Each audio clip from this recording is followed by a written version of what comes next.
All right, Rachel, could I have a little clear out real quick? Go ahead. Is that okay? Yeah. I have a message to my Democratic friends, my friends who are Democrats, the big Democrats. I know some of them. First off, let me say something. Despite the case made by our guest today, I'll be voting for Joe Biden. Okay? I'm voting for Joe Biden because I don't believe that politicians are really people. I believe that politicians are collections of ideas, policies.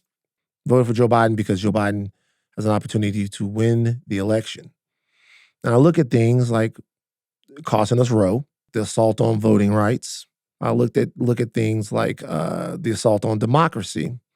And I think if you have to make a choice between somebody who is assaulting all of those things and someone who won't, then you have to have the conversation in a realistic way.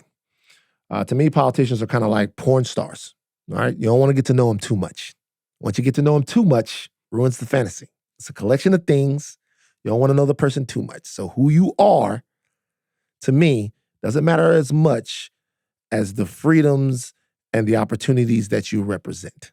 Having said that, you do want to believe that the person that you're voting for is capable of delivering. And that means how. Like how they're going to deliver it, how they're going to deliver their goals. Okay, this is what you stand for. This is what you want to do. How are you going to deliver those goals? That's where their tenacity, virility, strength, empathy, character, and focus matter. So in that respect, the person does matter because you want to know that that person can do those things. This is why I am personally offended at all the big Democrats talking down on people who are concerned about the president's debate performance. Like actually personally offended. I've heard a lot of people speaking to people in ways that don't address the old ass elephant that's in the room. You essentially are looking at your electorate after that debate performance and saying, suck it up and fucking fall in line. We got work to do. I don't think that that's appropriate. I think that that's fucking disrespectful. And it's particularly disrespectful for the Democrats to do it because this entire election cycle, the Democrats have been scaring the shit out of us. True. Right? They've told us that there is this big fucking orange dragon that is breathing fire at us.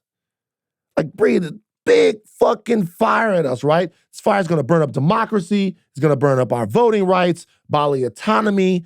The very fabric of the country is under a fire-breathing attack from this gigantic, huge harbinger dragon.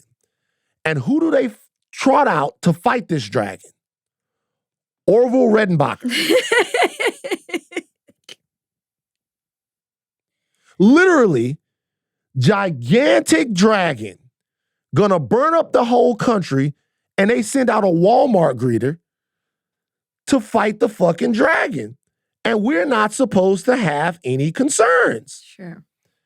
I mean, instead of gaslighting this group of people who are super duper afraid of about the future of their country, why don't you try to do something that the Democrats never try to do, which is inspire this group of people, which is to reassure this group of people, which is to reach deep down into who you are as a party and remind these people of who you are. I saw some people doing that, but I saw most people saying, you know what? Get the fuck over it. You don't quite believe in this guy, and it's your fault.